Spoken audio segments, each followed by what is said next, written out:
নমস্কার সকল বন্ধুরা, জুই দ্য কুইনে আপনাদের সবাইকে স্বাগত। আজকে আমি এই কচুটি দিয়ে একটি রেসিপি তৈরি করে আপনাদের সামনে তুলে ধরব। এই কচুটি কিভাবে কাঁচা সর্ষে পোস্ত দিয়ে খাওয়া যায়, এটি খেতে খুব সুস্বাদু এবং খুব ভালো। আপনারা চাইলে এটি বাড়িতে তৈরি করে খেতে পারেন। এটি গরম ভাতের সঙ্গে খেতে খুব স্বাদ ও সুস্বাদু লাগে। তো আসুন কিভাবে এটি তৈরি করছি আপনারা দেখতে থাকুন।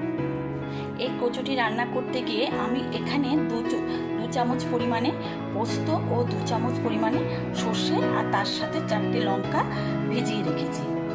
এরপরে এটিকে শিলনোড়ায় বেটে নিতে হবে। দেখুন, কচুটাকে আমি কেটে ছোট ছোট টুকরো করে নিয়েছি।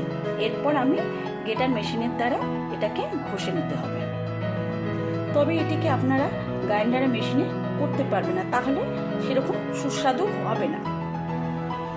আমি এবার সর্ষে পোস্তটাকে শিলনোড়ায় বেটে নিয়েছি। এবার এটি চামচে করে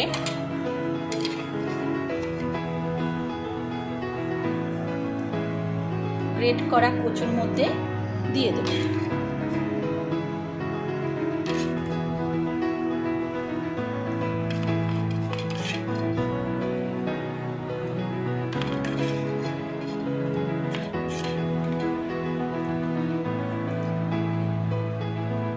এটি সম্পূর্ণই কাঁচা।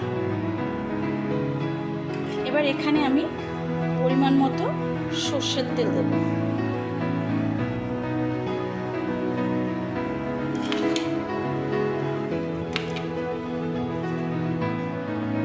এবং স্বাদ মতো লবণ।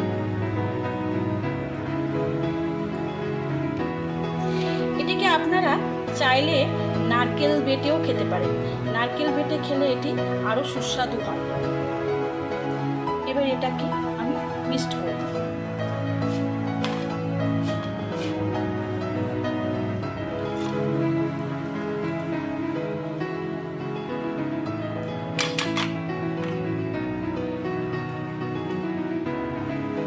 দেখুন, এটি আমার মিক্সড করা সম্পূর্ণ রেডি হয়ে গেছে। এবার আপনারা চাইলে আপনারা পরিবেশন করতে পারেন এবং নিজেরা গরম ভাতের সঙ্গে খেয়ে দেখতে পারেন। যদি আপনাদের এটি খেয়ে ভালো লাগে তাহলে আমার চ্যানেলটিতে একটি লাইক ও কমেন্টস করে জানাবেন। এই ধরনের ছোট ছোট ভিডিও নিয়ে আমি আপনাদের সামনে আবার আসবো। নমস্কার।